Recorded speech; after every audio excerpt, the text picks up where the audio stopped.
berada di Pondok Gede, Jakarta Timur, tepatnya di gedung BPJPH, Badan Penyelenggara Jaminan Produk Halal Kementerian Agama Republik Indonesia. Sertifikasi halal yang sebelumnya dikelola oleh MUI atau Majelis Ulama Indonesia telah beralih fungsi. Sekarang pengurusan itu semua ada di BPJPH. Program apa yang sudah dilaksanakan dan apa yang akan dilaksanakan? Kita cari tahu, kita masuk ke dalam. Kita lihat ya.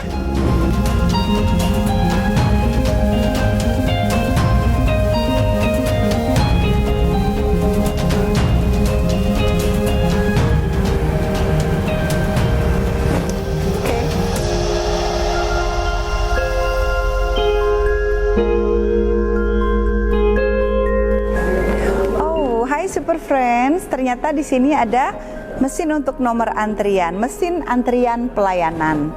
Ada di situ untuk konsultasi, pengambilan sertifikat halal, registrasi halal. Jadi ini sepertinya pendaftaran untuk konsultasi. Yang saya tahu, lihat di website untuk sertifikasi halal itu semua sudah online. Kita lihat ya. Ternyata untuk mendapatkan sertifikasi halal semua bisa lewat online. Nah, di sini ada permohonan sertifikat halal. Ada beberapa poin nih, ada 3 poin.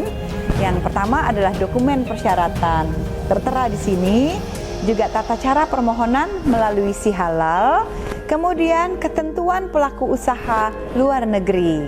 Nah, untuk lebih detailnya, yuk kita tanyakan sama yang berwenang atau yang bertugas di sini.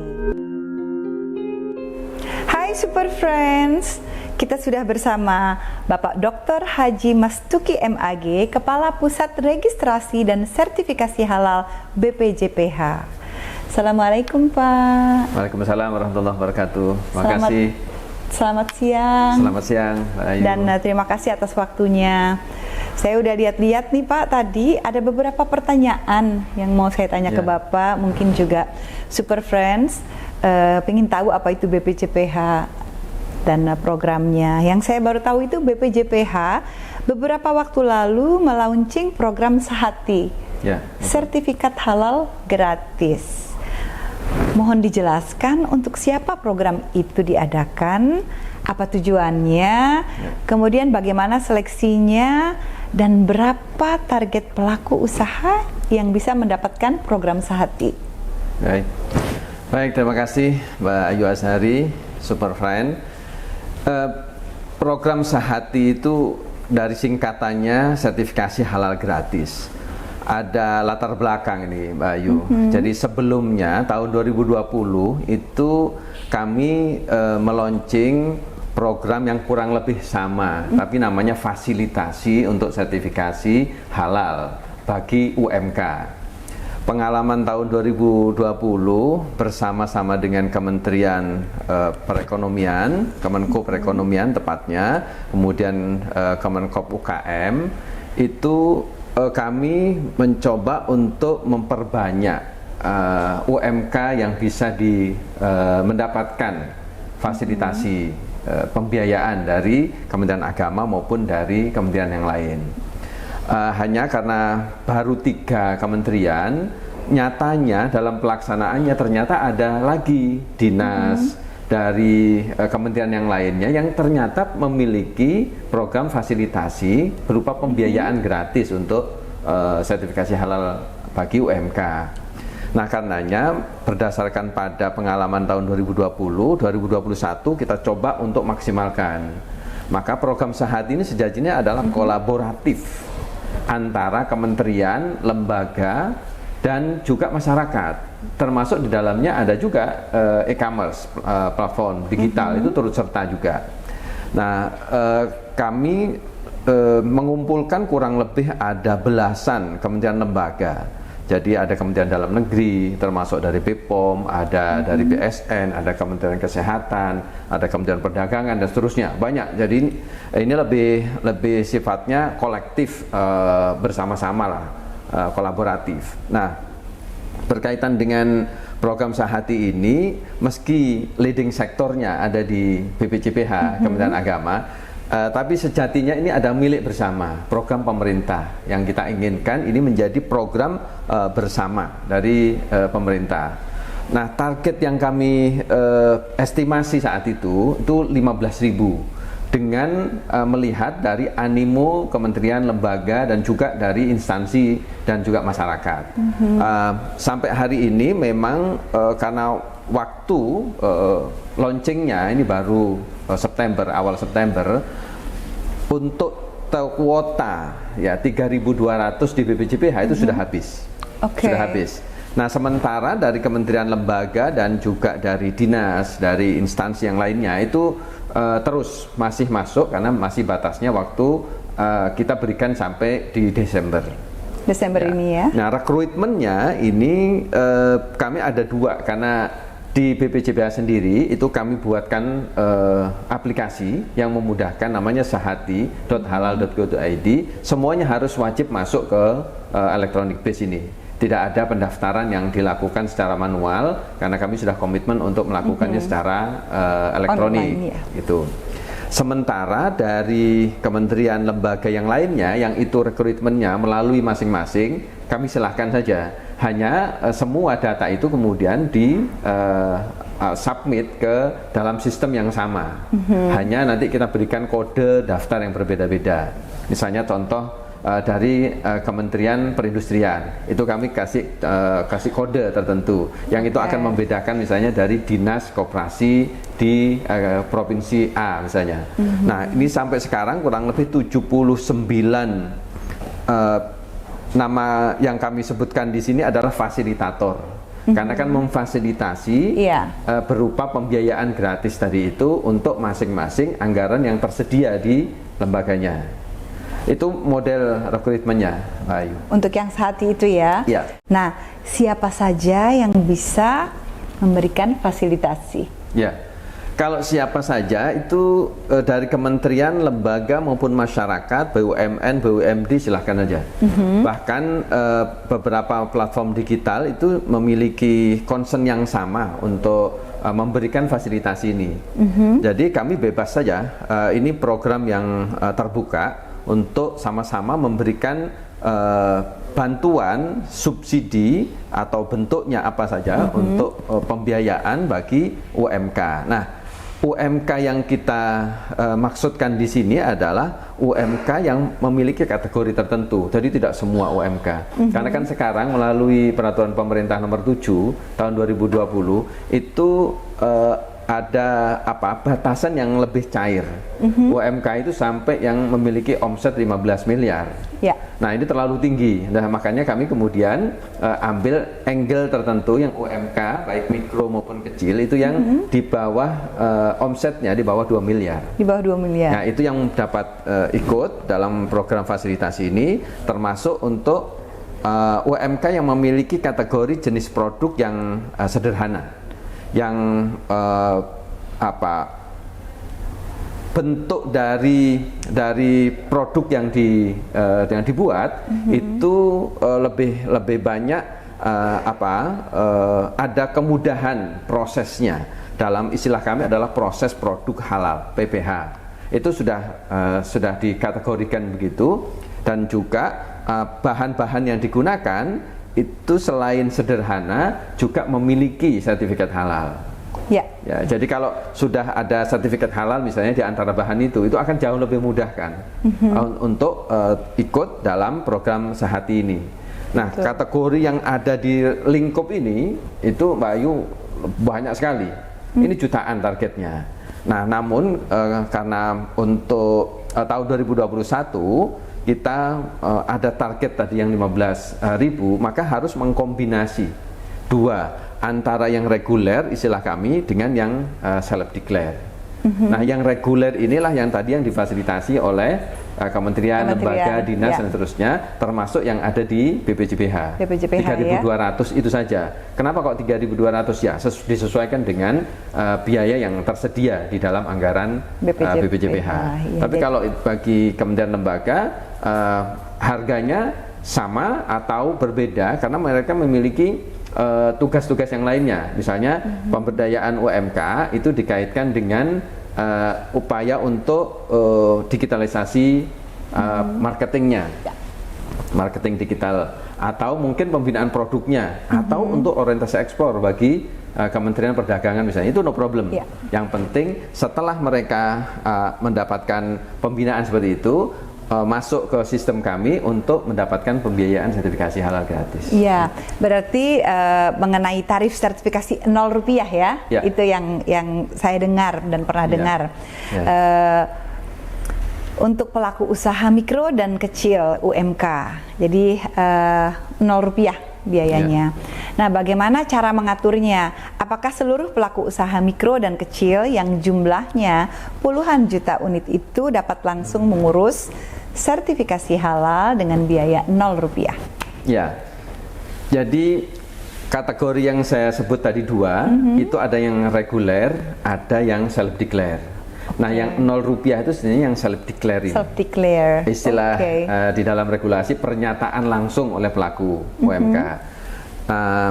Di tahun 2021 BPJPH memulai ini dengan menyiapkan infrastrukturnya, khusus yang Rp0 ini.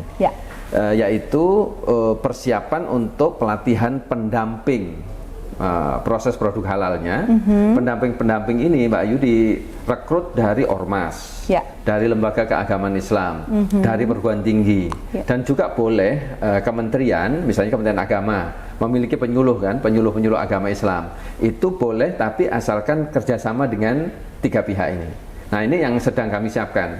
Kami harus garis bawahi, sedang kami laksanakan. Hari-hari ini sedang menyiapkan kurang lebih 3.000 peserta dari penyuluh agama Islam dan juga dari ormas keagamaan Islam untuk kami latih dulu.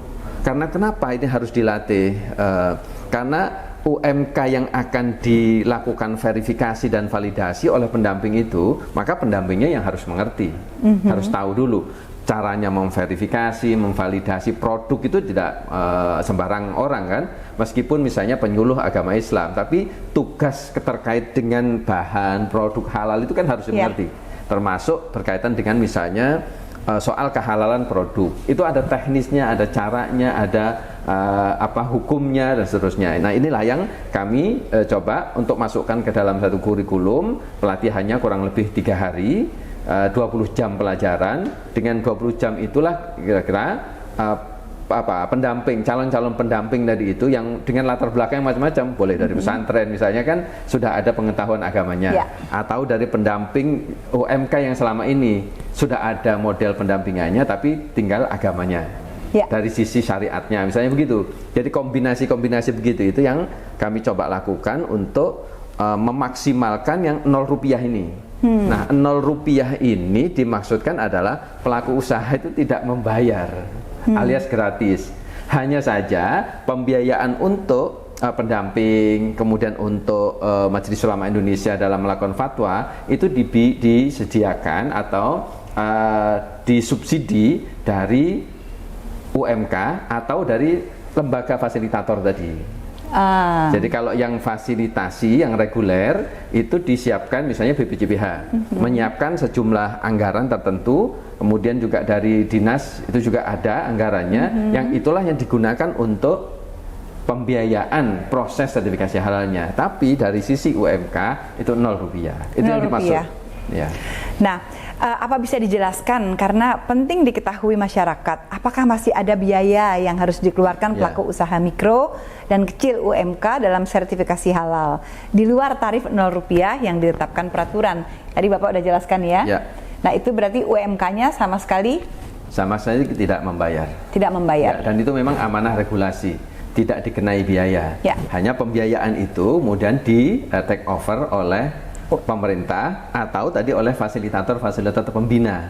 Misalnya ada BUMN atau BUMD atau bahkan tadi misalnya digital platform memiliki dana. Oh, kami bantu deh, saya siap untuk bantu UMK. Tidak langsung membayarkan ke BPJPH tapi langsung ini untuk biaya. Misalnya kalau yang reguler itu ke namanya lembaga pemeriksa halal. Nah, lembaga pemeriksa halal inilah yang untuk melakukan kan perlu jasa, Mbak. Nah, jasa inilah yang dibayarkan oleh fasilitator tadi itu. sementara dari UMK sendiri ya tidak membayar, artinya disubsidi. Nah, hal yang sama juga dari BPJPH, itu ada anggarannya sudah ada tersedia di bank kami. Inilah yang akan dibayarkan untuk jasanya, termasuk untuk fatwa di Majelis Ulama Indonesia. Jadi untuk pelaku usahanya tetap gratis, ya kan? Nah, itulah. Apa saja rencana BPJPH ke depan dalam rangka mensosialisasikan sertifikasi halal ini?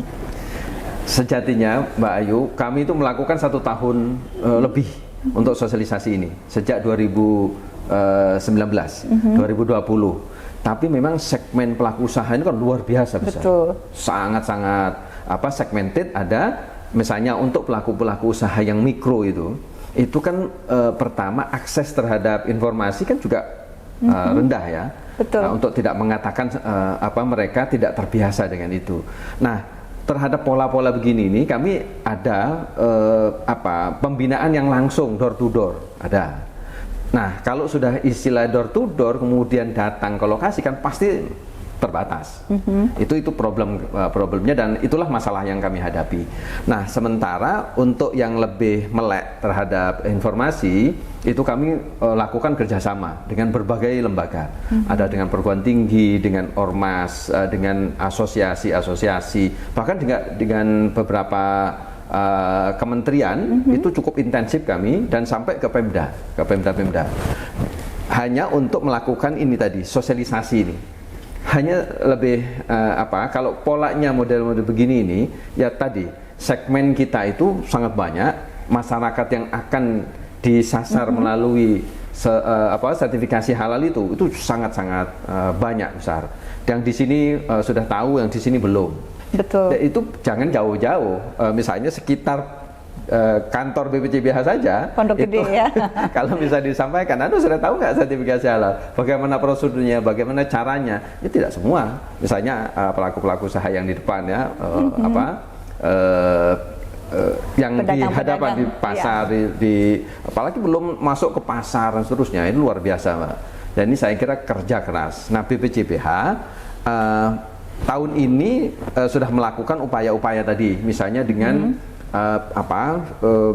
memperbanyak layanan yang lebih masif melalui media sosial. Betul. Nah, saya kira ini juga bagian yang tak terpisahkan dari program sosialisasi, bimbingan, kemudian kampanye halal, kesadaran halal, literasi halal, edukasi halal. Betul, karena saya sendiri pun awam waktu saya dengar ada Halal Institute, ada ini, saya pikir bukannya semua udah di MUI gitu kan. Oh, ternyata memang sejak tahun 2017 ya? 2019 tepatnya, untuk memulai melaunching ini 2019. Kalau 2017 itu baru BPJPH berdiri. Oh, berdirinya 2017 dan melaunching pelayanan sertifikasi halal dari MUI, LPPOM ke BPJPH itu 17 Oktober 2019. Oh, ini tepatnya. Pas mau berapa tahun ya? Yes, 2 tahun. Makanya tahapnya itu tahap pertama 17 Oktober 2019 itu memulai untuk makanan minuman. Jadi ini yang kita masifkan. Nah, yang sosialisasi itu ya ini lebih banyak. Karena sosialisasi bentuknya ya lebih banyak edukasi, bimbingan teknis. Nah, baru kemarin 17 Oktober 2021 kami meluncing tahap kedua untuk kewajiban bersertifikat halal untuk kosmetik, obat-obatan, bahan gunaan misalnya yang kita pakai. Ya, misalnya sepatu saya. Betul. Misalnya sepatu kalau kulit itu berasal dari binatang, itu wajib bersertifikat halal. Ya, tapi kalau yang tidak menggunakan kulit atau bagian dari hewan, tidak apa-apa. Misalnya baju, bisa jaket, bisa jam tangan dan seterusnya. Kalau itu menggunakan bahan yang berasal dari hewan, itu termasuk bahan gunaan yang sekarang itu sudah mulai wajib bersertifikat halal. Betul. Gitu. Even kerudung juga sekarang kan harus sertifikasi halal. Nah, ini kan semua itu bisa dilakukan oleh UMK. Bisa jadi. Nah, ini bisa jadi nanti akan masuk dalam fasilitasi yang Rp0 tadi, atau masuk reguler yang berbayar. Tergantung dari jenis produknya dan juga jenis usahanya. Kalau usaha mikro pasti 0 rupiah itu akan dapat. Tapi ada yang kecil yang mungkin sudah melewati dari omset yang ditentukan. Maka ini bisa reguler. Nah, reguler ini biasanya bayar sendiri ya dari angka itu, tidak masuk yang 0 rupiah ini. Pastinya, Pak. Karena udah ada punya keuntungan dan udah lebih naik lah taraf bisnisnya ya, sudah lebih maju. Nah, mengenai perwakilan BPJPH di daerah, apakah sudah ada dan bisa melayani pendaftaran di daerah masing-masing? Kalau istilah online ya. Kalau istilah perwakilan daerah, kami itu punya namanya Satgas, Satuan Tugas. Belum perwakilan daerah yang sebenarnya dimaksud di regulasi. Perwakilan daerah itu yang dimaksud ya unit tersendiri sebenarnya. Tapi karena ini masih ada kendala-kendala yang terkait dengan struktur dan seterusnya, jadi kami baru punya satuan tugas yang melekat di tugas-tugas lain di Kementerian Agama, yaitu di Kanwil Kementerian Agama. Dan ada juga di kabupaten kota. Di Jawa ini rata-rata sudah satgasnya itu sudah ke kabupaten kota. Tapi kalau yang di luar Jawa itu masih banyak ini provinsi. Nah, kendala yang kami hadapi itu berkaitan dengan kebutuhan informatif dari pelaku usaha yang itu senang datang. Seperti di sini juga sama. Ini tiap hari kami melayani.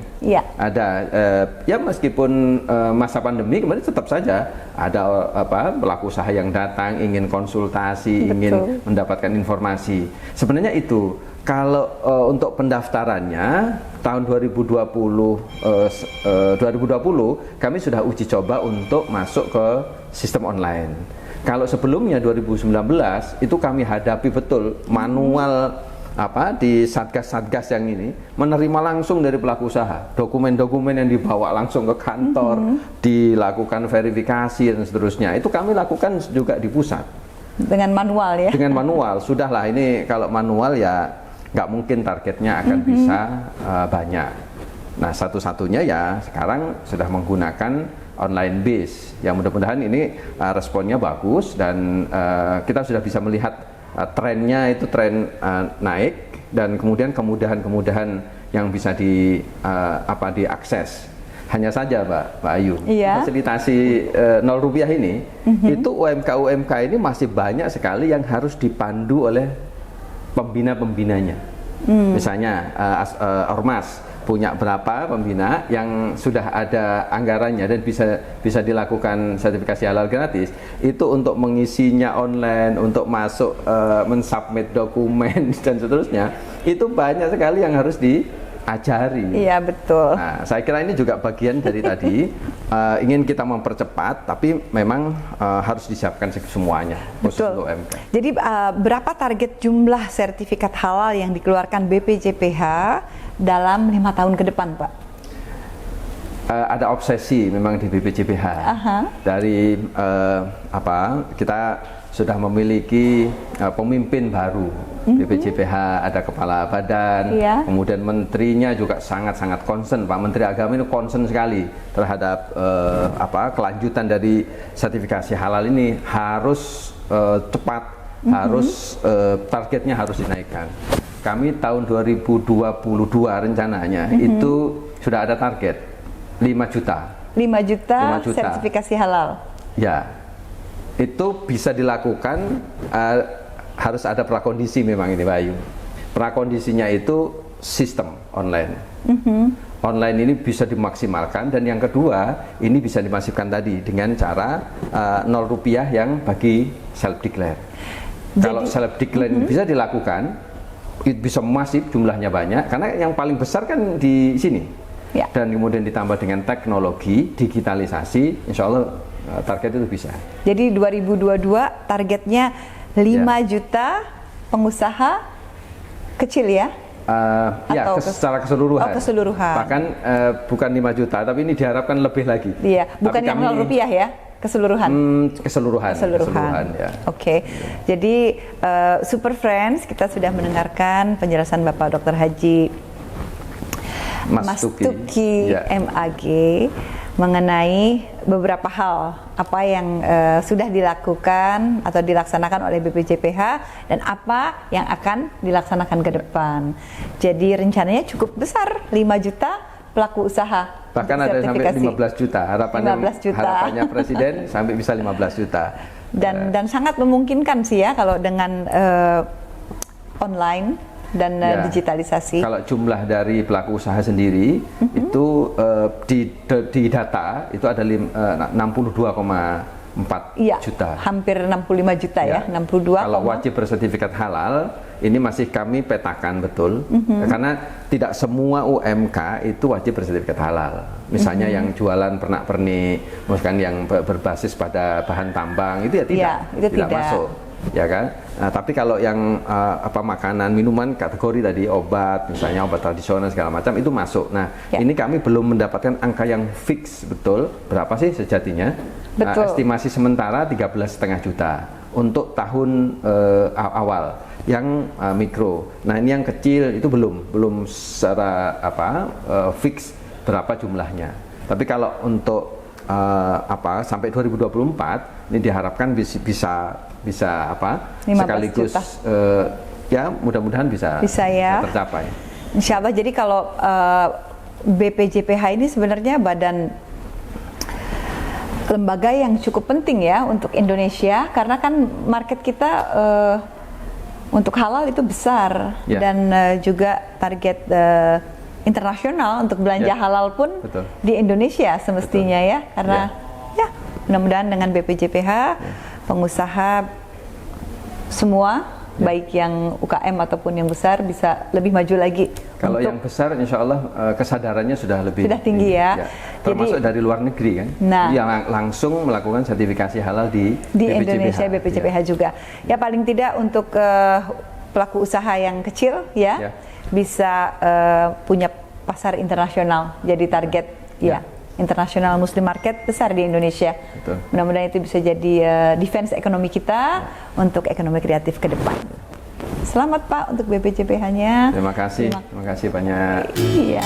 Assalamualaikum. Waalaikumsalam. Terima kasih atas waktunya. Mudah-mudahan Super Friends bisa mendapatkan informasi yang baik dan jelas.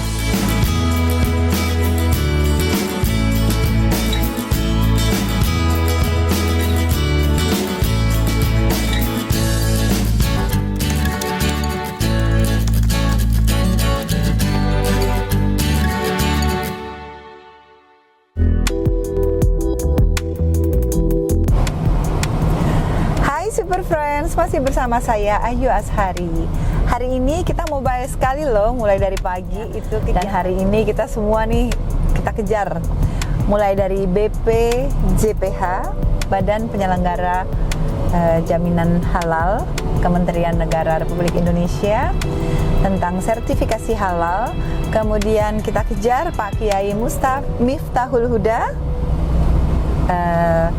dari Komisi Fatwa MUI. Ikuti terus ya.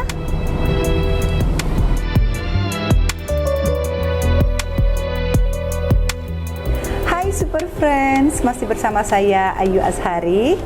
Hari ini kita masih terus nih berjalan mengenai sertifikasi halal. Saya bersama Kiai Miftahul Huda, Sekretaris Komisi Fatwa Majelis Ulama Indonesia. Assalamualaikum Pak. Waalaikumsalam warahmatullahi wabarakatuh. Sehat Mbak Ayu? Alhamdulillah. Bapak gimana? Alhamdulillah, makin cantik aja. Masya Allah. Lagi ada kegiatan Pak ya di sini ya. Maaf nih mengganggu waktunya. Iya. Saya ada beberapa pertanyaan mengenai inilah Pak, pertanyaan pertama. Super Friends pengen tahu nih, kan banyak yang nggak tahu tentang sertifikasi halal ya, yang sudah dipindahkan ke BPJPH, Kementerian Agama.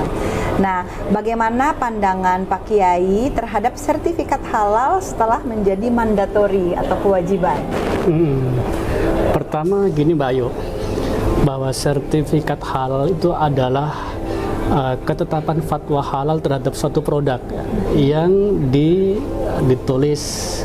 Nah, dulu sebelum ada undang-undang JBH, Jaminan Produk Halal, sertifikasi halal ini semuanya dikelola oleh Majelis Ulama Indonesia, mulai dari pendaftaran, kemudian audit di lapangan, penetapan fatwa halal sampai pada penerbitan sertifikat halal. Setelah diberlakukan Undang-Undang JPH, Jaminan Produk Halal, sertifikasi ini menjadi mandatori, wajib. Ini salah satu sisi positif ya, karena sebagai jaminan kepada masyarakat muslim di Indonesia terhadap produk-produk baik itu yang dimakan, diminum, dikonsumsi, dipakai dan yang lain-lainnya. Tetapi pada sisi lain ada sesuatu yang memberatkan bagi pelaku usaha kecil dan menengah tentunya, karena kan itu ada biayanya. Mulai dari biaya audit kan butuh pembiayaan yang lumayan, kemudian pembiayaan persidangan fatwa halal dan yang lain-lainnya. Bagi pelaku usaha yang besar saya kira ini tidak masalah ya biaya itu, karena dia sebagai menambah maju bisnisnya. Betul. Tetapi bagi pelaku usaha kecil itu menjadi memberatkan. Itu sisi kurang bagusnya daripada sertifikasi halal menjadi mandatori gitu. Benar. Iya. Kemudian tadi juga saya sudah mendengar ada program Sehati, Iya. sertifikat halal gratis ya. yang Rp0 itu. Iya. Itu juga bagus ya untuk pengusaha kecil dengan batas. Bagus ya, tapi itu kan semuanya tidak mungkin dilakukan dengan Rp0 ya Mbak Yu ya. Ini juga menambah kos pembelanjaan pemerintah. Ya. Karena harus ada biaya yang dibebankan kepada pemerintah untuk membiayai proses audit lapangan. Dan itu kan juga penambahan kos pemerintah, tentu harus ada pengadaan SDM ya. SDM sumber daya manusianya baik dari unsur pemerintah maupun non pemerintah ya. Yang petugas-petugas di lapangan itu kan harus butuh kompetensi ya. Betul. Tidak bisa sembarang orang itu dijadikan sebagai satgas. LPH ya. Ada LPH dan juga unsur pemerintah. Betul. BPJBH kan tidak mungkin mengcover semua sertifikasi se-Indonesia ya. Benar. Yang bisa jadi jutaan. Ya butuh lagi tenaga di daerah-daerah. Iya, dan saya dengar tadi targetnya 2022 kemungkinan bisa mencapai target itu 5 juta. 5 juta. Insya Allah katanya, mudah-mudahan. Perlu kami tambahkan bahwa ketetapan halal yang dikeluarkan oleh Komisi Fatwa Majelis Ulama Indonesia itu berdasarkan atas 3 hal. Yang pertama atas audit dari bahan-bahannya, baik itu bahan baku, bahan tambahan maupun bahan penolong, dan juga kemasan yang dipakai. Kemudian proses produksinya. Kemudian yang ketiga ada SJPH-nya. Sistem jaminan halalnya harus berlaku sehingga sertifikasi halal itu tidak hanya dilakukan di saat audit saja, tapi bisa berlangsung sampai pada masa berlakunya selesai sertifikat halal tersebut. Jadi ada 3 hal itu ya, tiga hal harus itu, dicatat ya. Super Friends. Kerjasama dengan semua pihak. Memang peran MUI sangat penting di sini karena standar sertifikasi harus berdasarkan daripada fatwa-fatwa yang dikeluarkan oleh Majelis Ulama Indonesia. Dalam pasal 33 Undang-Undang Nomor 11 Tahun 2020 tentang Cipta Kerja Klaster Halal disebutkan bahwa sidang fatwa MUI diberikan waktu paling lama 3 hari dan perpanjangan 3 hari lagi. Apakah menurut Pak Kiai batasan waktu ini realistis? Bagaimana jika setelah 6 hari MUI belum menyelesaikan sidang fatwa? Baik ya, sebenarnya waktu 3 hari itu tidak masalah ya, karena selama ini sebelum disidangkan oleh Majelis Ulama Indonesia, laporan dari auditor itu sudah direview dan sudah diverifikasi oleh tim Scientific Judgment.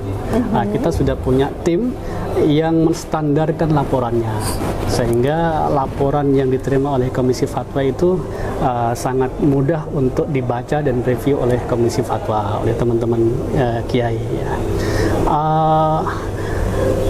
Masalahnya jika ada produk yang butuh fatwa payung, ini perlu penelitian lebih lama lagi, seperti misalnya produk yang berbahan dari minyak bulus. Minyak bulus. Apakah bulus itu termasuk hewan amfibi atau barmai atau hewan yang mampu bertahan di dua alam atau tidak? Nah, itu kan perlu penelitian. Kita butuh mendatangkan ahli bulus. Nah, itu kan butuh waktu. Jadi kalau fatwa yang terkait produk yang tanpa butuh fatwa payung itu insya Allah dalam waktu 3 hari nggak masalah. Tapi yang perlu butuh fatwa payung itu bisa jadi waktunya bisa lama, karena harus mendengarkan daripada pendapat ahli terkait. Ya.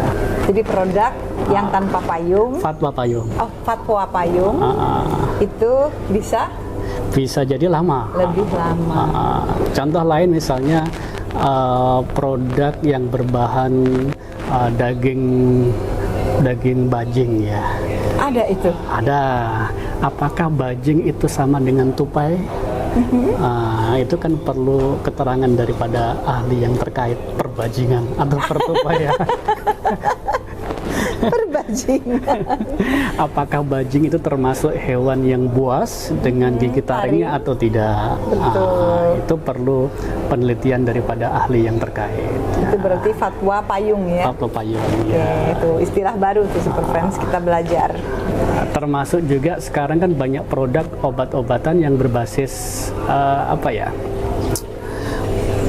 dari air liur, sel hamster ovarium. Apa itu? Sel hamster ovarium. Itu ada obat-obat atau vaksin, bahkan vaksin COVID.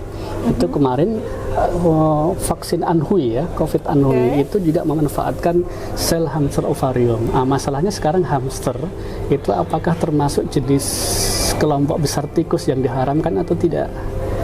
Itu kan perlu juga penelitian yang sangat mendalam ya, dan tidak bisa dilakukan oleh Komisi Fatwa, harus melibatkan pihak terkait. Betul. Tapi kemarin udah halal semua ya, disarankan karena keadaan darurat ya. Alhamdulillah. Nah, pertanyaan keempat. Sebentar tadi, bukan halal semua ya. Iya. Terkait dengan fatwa vaksin COVID ya. Jadi di dalam masalah ini kita ada 2 fatwa. Fatwa terhadap zatnya, barangnya, dan fatwa penggunaannya.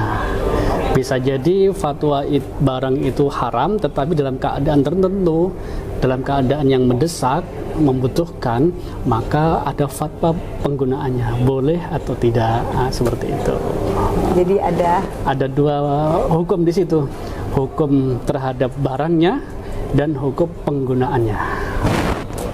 Sebab gini, Mbak Ayu, di dalam salah satu ayat itu kan dalam keadaan darurat orang itu dibolehkan untuk makan bangkai. Misal, jika dia tidak makan bangkai dia akan meninggal. Itu sudah dengan darurat. Jadi bangkai itu secara zatnya kan haram ya. Tetapi dalam keadaan darurat boleh dimakan.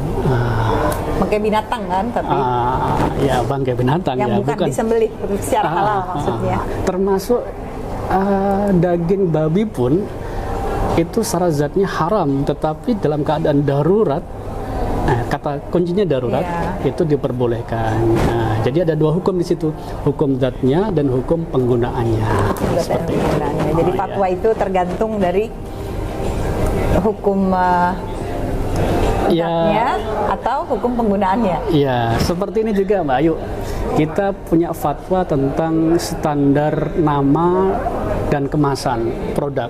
Meskipun produknya itu halal, tetapi jika namanya atau kemasannya tidak terstandar, maka tidak disertifikasi halal. Seperti apa?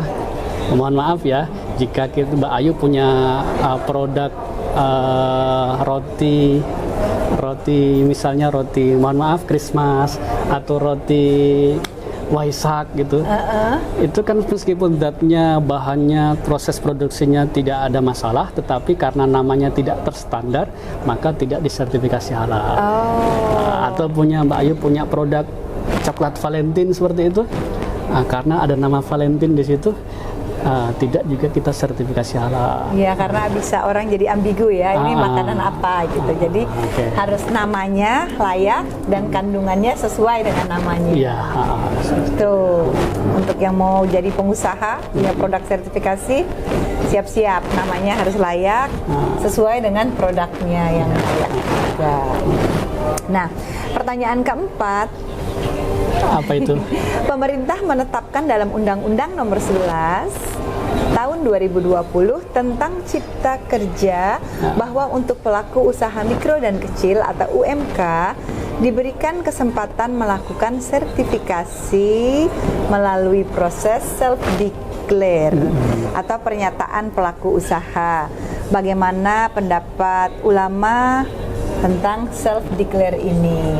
Ya, kami ulangi tadi, sudah kami sampaikan bahwa ketetapan halal yang dikeluarkan oleh Komisi Fatwa Majelis Ulama Indonesia itu berdasarkan pada 3 hal. Suci dan halal bahannya, kemudian prosesnya tidak terkontaminasi dengan sesuatu yang najis, serta ada sistem yang menjamin. Jadi kalau self halal declare dari pelaku usaha tidak kita terima. Tetapi kita kan sudah punya ada kesepakatan pembicaraan dengan BPJBH bahwa di situ ada proses pendampingan. Ya. Ada peran pendamping halal dari unsur masyarakat yang mendampingi pelaku usaha kecil dan menengah, karena mereka butuh edukasi, Mbak Ayu ya. Ada di antara mereka yang mungkin tidak mampu untuk baca tulis, ada kan? Betul, iya. Ya, itu perlu ada pendampingan, perlu ada edukasi. Iya, itu pendamping itu bisa diambil dari organisasi ormas Islam, ya. Kemudian pondok perguruan tinggi, pesantren, perguruan tinggi. Itu deh. Jadi ada pendampingan itu, ada pendampingan. diperbolehkan untuk self declare. Nanti outputnya dari pendampingan itu seperti laporan auditor, seperti laporan auditing halal. Tetapi mungkin bentuknya sederhana ya. Tetapi mencakup 3 hal tadi: bahan, proses produksi, dan sistemnya. Baik. Gitu, ya. Saya rasa cukup jelas ya, Pak Ya. Kiai. Jadi nggak mungkin kita mensertifikasi, Mbak Ayu, saya punya produk ini halal loh, ya, atas pernyataan pelaku usaha. Nggak mungkin. Iya. Kan harus ditelusur apa benar produknya itu menggunakan bahan yang halal semua, gitu. Apa benar prosesnya itu tidak terkontaminasi dengan sesuatu yang najis. benar. Gitu, ya. Baik, Pak Kiai Miftahul Huda, Sama-sama, Mbak penjelasannya Ayu. cukup jelas, Ya.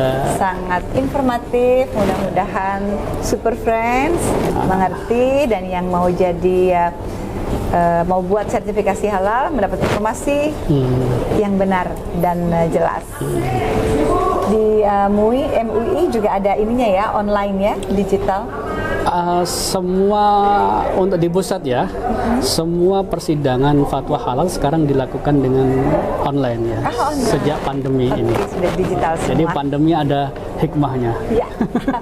Jadi alhamdulillah, mudah-mudahan target pemerintah memberikan sertifikasi halal buat UMK dan pelaku usaha lainnya bisa mencapai target, dan menurut saya pasar halal Indonesia itu bisa menembus internasional, insya Allah. Amin. Dan MUI selalu mendukung program pemerintah yang baik-baik. Amin.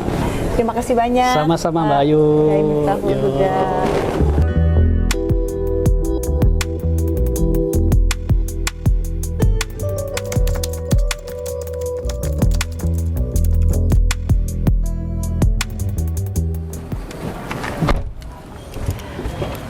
Hai Super Friends, akhirnya kita sampai juga di lokasi Halal Institute, tepatnya di Jalan Surabaya. Kita mau ketemu sama orang yang berwenang di sini. Ikuti terus ya.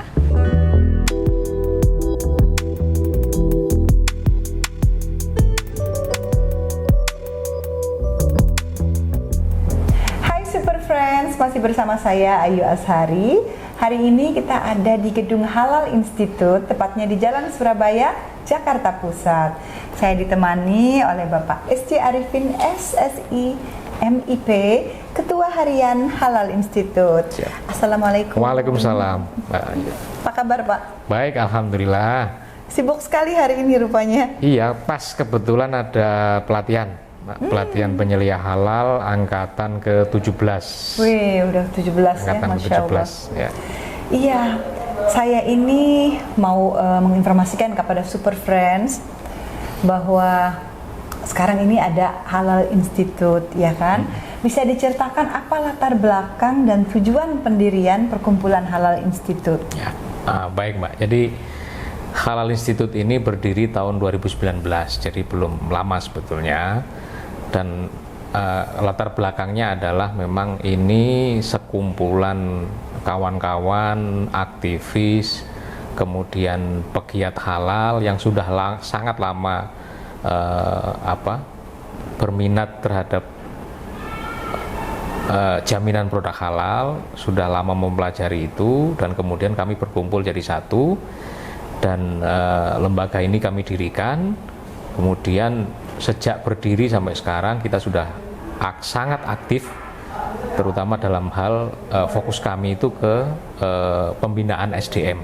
Jadi SDM bidang halal itu yang menjadi fokus kami sekarang ini gitu. Di samping ada beberapa kegiatan yang terkait dengan pendampingan sertifikasi halal, kemudian ada kegiatan-kegiatan lain yang relevan, misalkan studi soal industri halal dan yang lain. Tapi fokus kami yang utama saat ini itu adalah pengembangan SDM.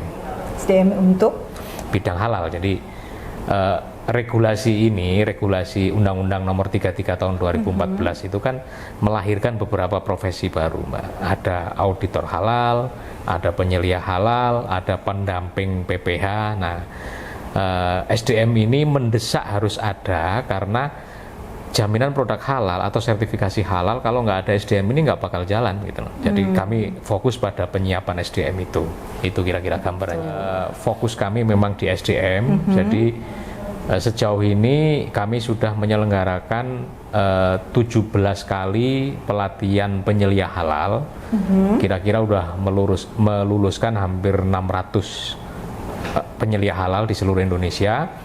Kemudian kami juga sudah menyelenggarakan pelatihan auditor halal angkatan pertama kemarin, bekerja sama dengan Surveyor Indonesia, itu LPH BUMN. Kemudian dalam waktu dekat kami juga akan menyelenggarakan pelatihan untuk juru sembelih halal. Jadi memang kami menekuni 3 profesi itu, auditor halal, penyelia halal, sama juru sembelih halal.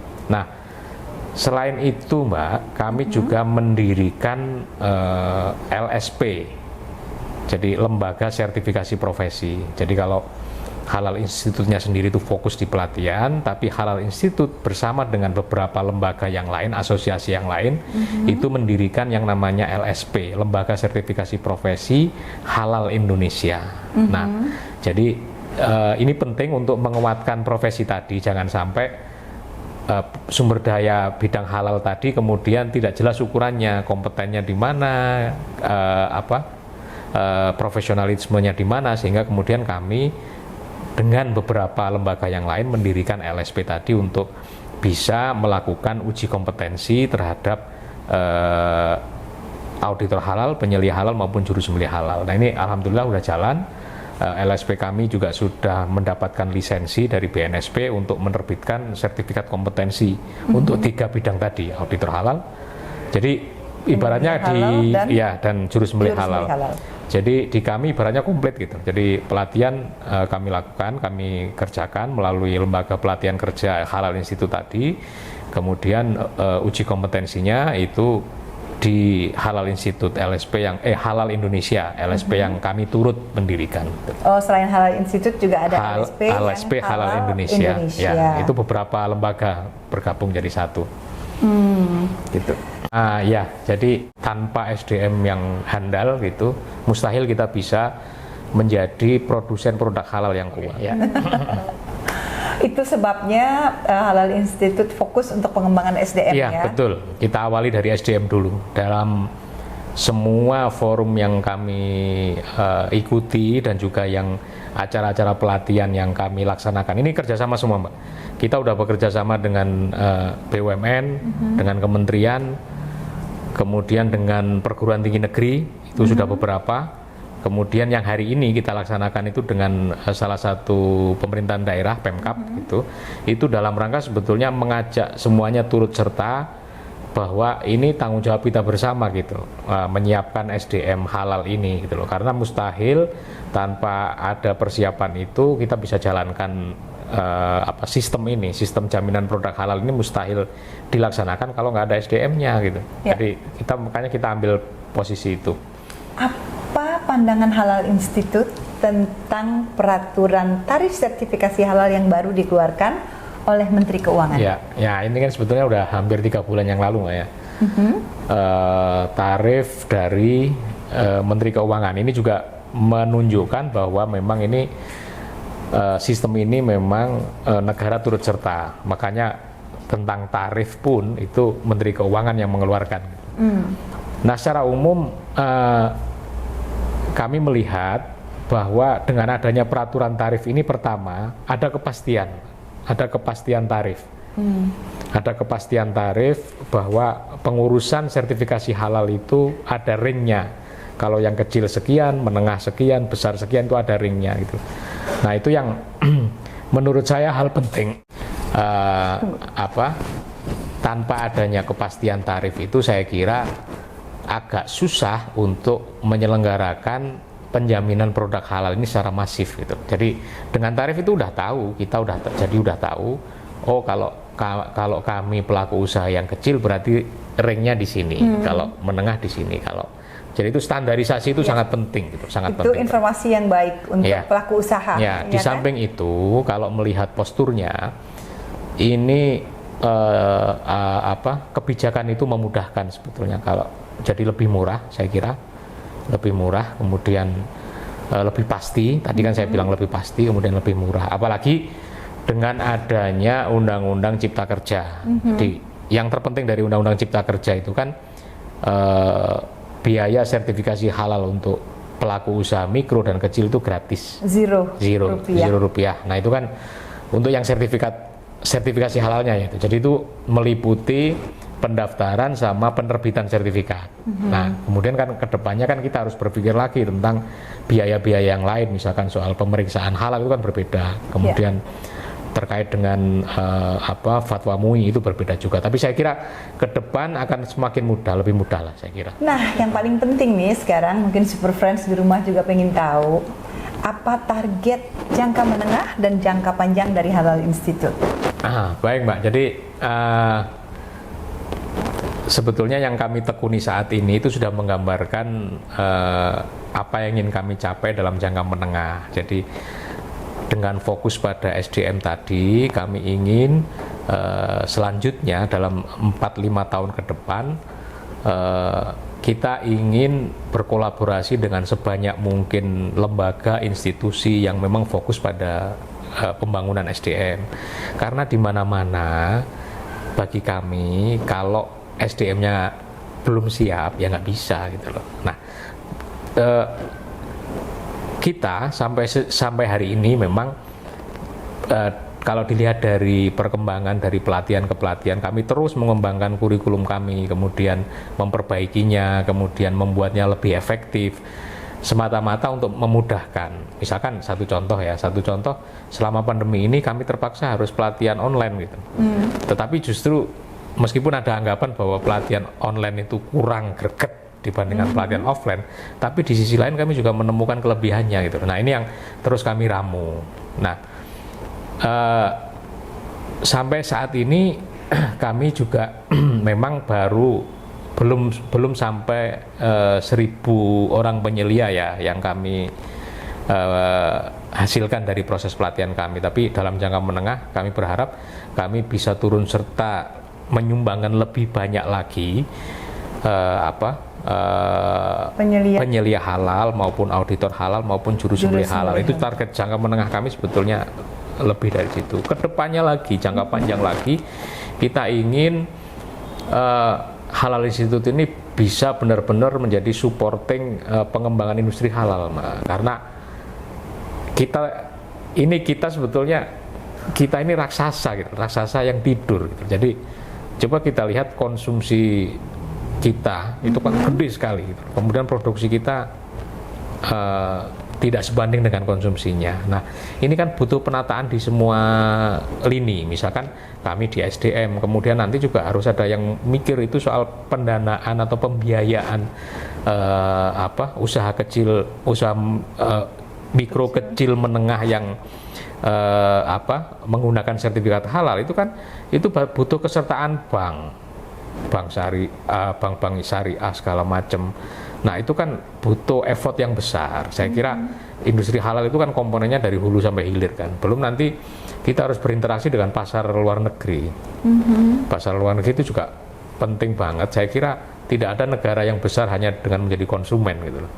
Nah, halal ini bisa menjadi senjata kita asalkan memang kita tekuni, kemudian serius mengembangkan itu, dan tentu saja kemitraan dengan semuanya, karena tidak bisa kita melaksanakan ini sendirian. Mungkin itu aja. Ya, Super Friends, cukup jelas ya. Sudah dapat penjelasan dari Pak Arifin mengenai Halal Institute. Mudah-mudahan jangka menengahnya sekarang sudah berjalan ya, lumayan. Ada beberapa SDM yang sudah dihasilkan.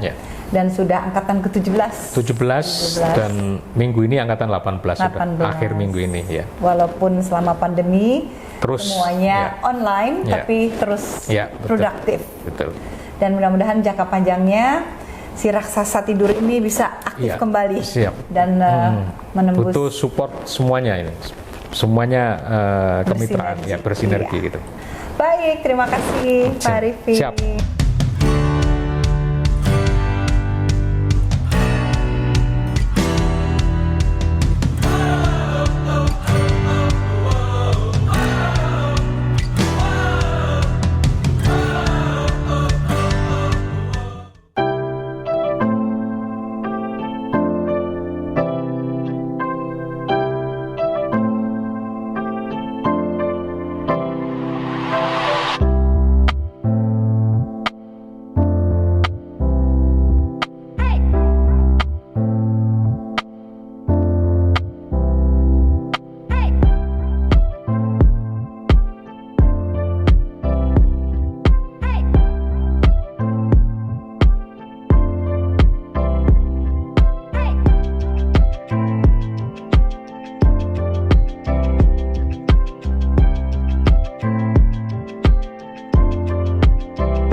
Masih bersama saya Ayu Azhari.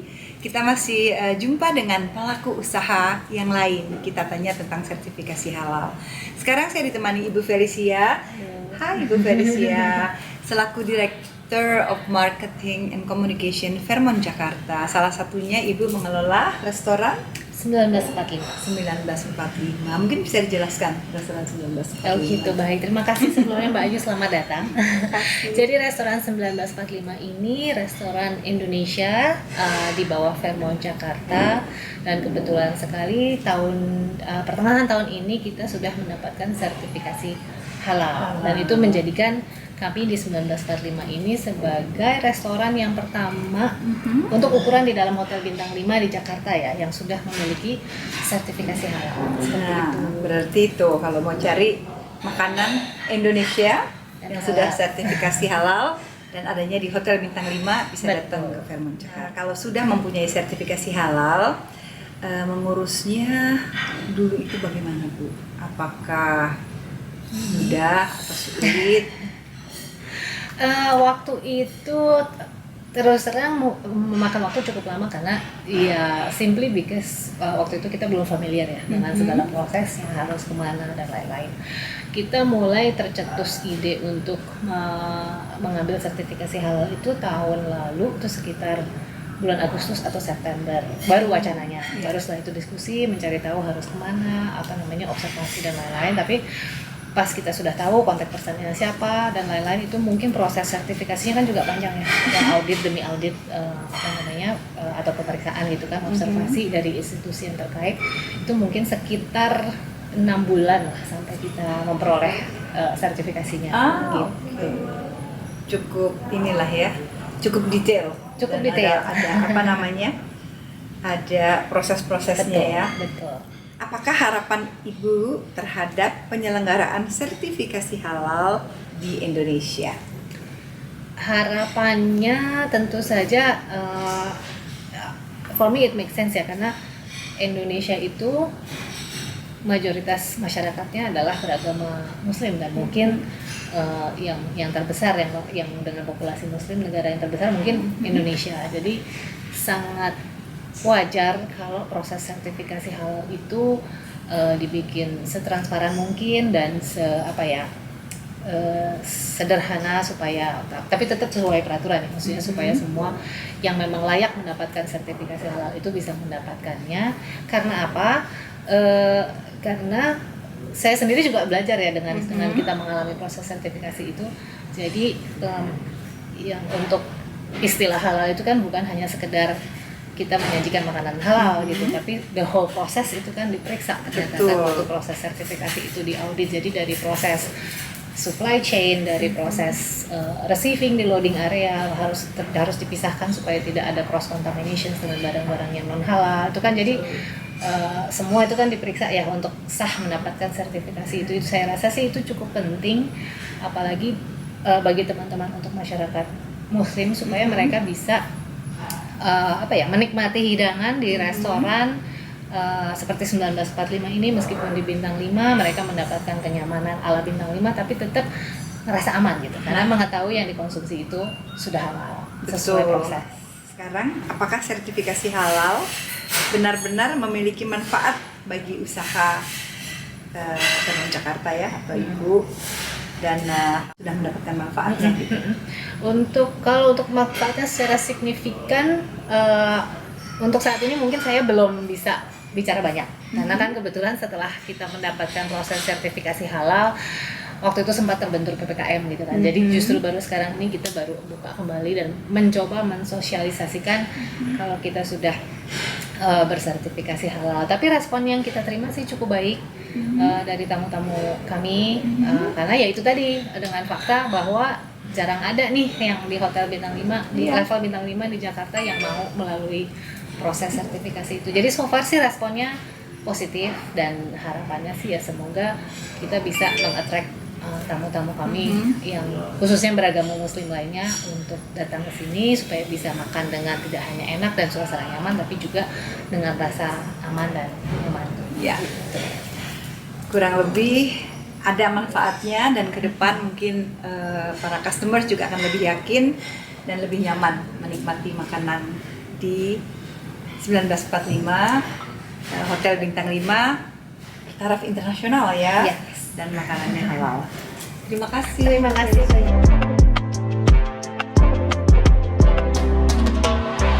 Hai Super Friends, setelah kita bicara tadi dari BPJPH, kemudian Halal Institute, kemudian Fatwa MUI, sekarang ya ditemani oleh Bapak Muhammad Ridho, pelaku usaha halal dari Warung Sajo. Apa kabar Pak Ridho? Baik Mbak Ayu. Sehat ya? Alhamdulillah. Gimana usaha Warung Sajonya? Alhamdulillah lancar. Bagus ya? Alhamdulillah. Makanannya makanan apa nih? Kalau makanannya sih kita ke Indonesia. Jadi memang taste-nya sih taste Indonesia. Ini saya mau tanya, Baik Mbak. apakah Pak Ridho untuk usaha restorannya itu sudah memiliki sertifikasi halal? Belum. Belum ya? Belum. Oh, apakah sertifikasi halal benar-benar memiliki manfaat untuk usaha Pak Ridho? Biasanya penduduk Indonesia ini kan penduduk yang sangat besar, dan juga jumlah penduduknya rata-rata dalam mayoritas adalah Muslim kan. Dan saat ini konsennya Muslim ini terhadap makanan itu sangat tinggi, makanya kami butuh hal itu. Penting ya? Penting. Jadi sangat penting mempunyai sertifikasi halal. Betul. Apakah harapan Pak Ridho terhadap penyelenggaraan sertifikasi halal di Indonesia? Kalau saya sih berharap lebih banyak sosialisasi, Sekarang Mbak. semua bisa diakses Betul. online. Betul. Oke, Super Friends, terima kasih Pak Rido. Terima kasih, Mbak Dan Ayu. mudah-mudahan Super Friends juga bisa mendapat informasi yang bagus tentang sertifikasi halal dan bagaimana tata caranya. Baik. Hai Super Friends, masih bersama saya Ayu Azhari. Terima kasih sudah mengikuti perjalanan saya hari ini tentang tema sertifikasi halal. Dan kita juga sudah mendapatkan keterangan dan informasi detail bagaimana caranya untuk mendapatkan sertifikasi halal untuk UKM, usaha kecil dan mikro, juga apa itu fatwa MUI, dan ada juga yang namanya Halal Institute. Dan yang paling penting kita juga tadi sudah bertanya kepada pelaku usaha dan kita sudah mendapatkan informasinya. Jadi yang memang dipentingkan sekali harus dikedepankan informasi dan sosialisasi kepada masyarakat bahwa sertifikasi halal sekarang sudah ada tarif yang dikeluarkan oleh Menteri Keuangan. Nah, itu juga bisa kita cari lewat online. Jadi mudah-mudahan informasi ini bermanfaat dan produk halal akan lebih mudah untuk dicari dan semua ada sertifikasinya. Terima kasih, sampai jumpa lagi di YouTube di Azharis di kesempatan yang akan datang. Terima kasih. Assalamualaikum warahmatullahi wabarakatuh.